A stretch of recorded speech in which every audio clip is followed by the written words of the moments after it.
Bismillahirrahmanirrahim, bienvenue dans cette nouvelle vidéo qui sera consacrée à la méthode TARL, T-A-R-L, enseigner au bon niveau. Donc dans cette présentation, nous allons explorer une approche pédagogique innovante qui gagne du terrain dans plusieurs pays et nous allons essayer d'examiner les principes fondamentaux de cette méthode, son impact sur l'apprentissage des élèves et les efforts en cours pour sa mise en œuvre à travers le monde et à travers notre pays.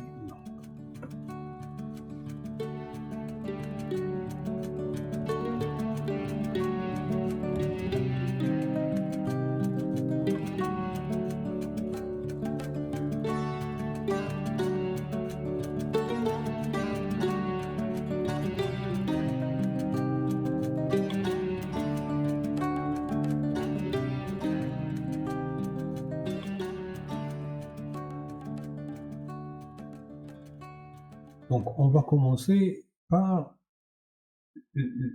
connaître d'abord qu'est-ce que la méthode TARL. Ce qu'il faut savoir, c'est que TARL, ou comme on l'appelle Teaching at the Right Level, est une méthode pédagogique qui consiste à évaluer le niveau d'apprentissage actuel des élèves et à adapter l'enseignement en fonction de leurs besoins individuels.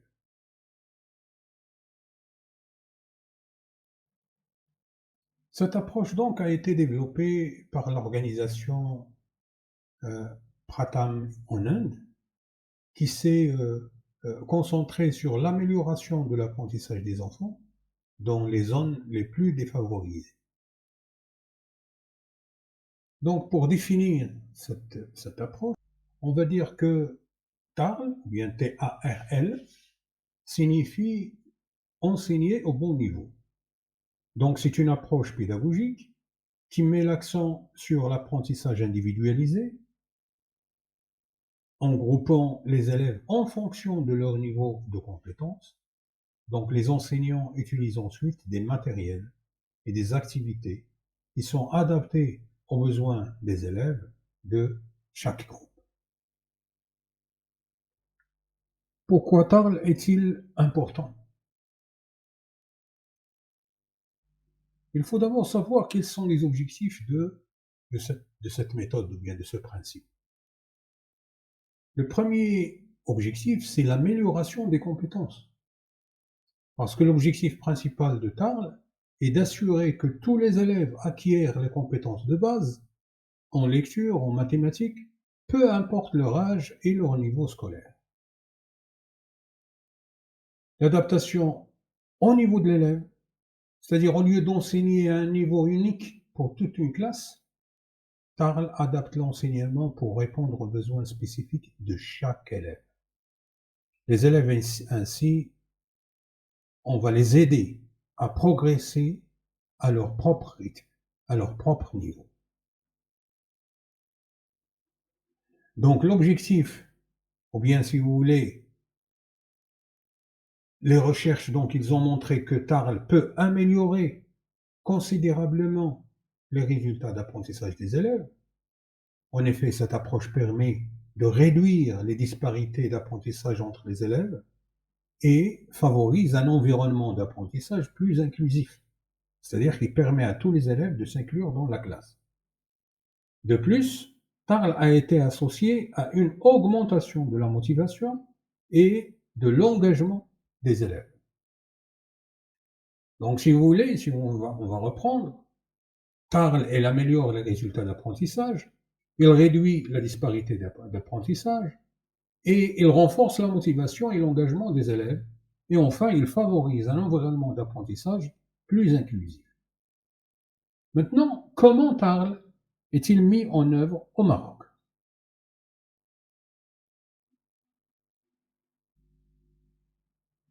Donc le ministère de l'Éducation nationale du Maroc s'est engagé à mettre en œuvre TARL dans les écoles primaires publiques du pays. Des enseignants ont été formés à la mise en œuvre de l'approche et des ressources pédagogiques ont été développées pour les soutenir. Des évaluations sont également en cours pour mesurer l'impact de TARL sur les résultats d'apprentissage des élèves, donc en vue d'une généralisation de cette méthode dans toutes les écoles.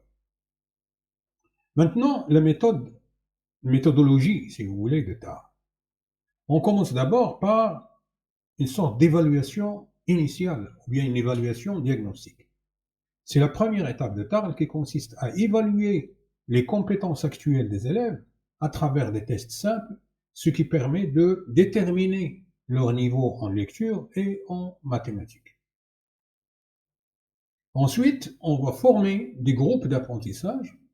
Les élèves sont groupés non pas par barrage ou bien par niveau scolaire, mais par niveau de compétences. Donc ceci permet de cibler les enseignants et de fournir une aide plus efficace. Maintenant, quelles sont les activités d'apprentissage? On commence par quelques exemples de sessions. Les activités d'apprentissage sous TARL sont conçues pour être interactives et engageantes.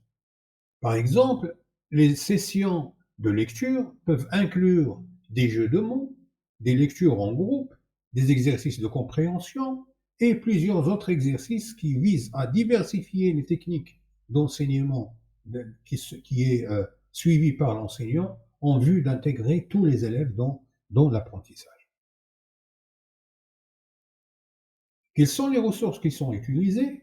Les enseignants utilisent des supports pédagogiques variés, tels que les livres adaptés au niveau des élèves, des fiches d'exercice, des jeux éducatifs, et ces jeux éducatifs, ils peuvent être matériels ou bien ils peuvent être électroniques, et plusieurs autres matériaux qui peuvent être utilisés dans le travail en classe. Maintenant, on arrive au suivi et à l'évaluation. L'évaluation, d'abord continue, c'est l'un des aspects clés de TARL, c'est-à-dire que l'évaluation il fait partie de cette méthode, et c'est l'un des principes, ou bien c'est l'un des aspects clés de cette méthode, c'est l'évaluation continue. C'est-à-dire que les progrès des élèves sont régulièrement suivis pour s'assurer qu'ils atteignent les objectifs d'apprentissage. Et ceci va nous permettre de faire des ajustements pédagogiques. En fonction de ces résultats, en fonction des résultats de ces évaluations, les enseignants ajustent leurs méthodes et leurs activités pour répondre aux besoins changeants des élèves. Maintenant, quels sont les défis, quelles sont les limites de cette méthode? Le premier défi, ou bien si vous voulez, c'est l'un des défis majeurs de cette méthode, c'est la formation des enseignants et la gestion des classes multiniveaux.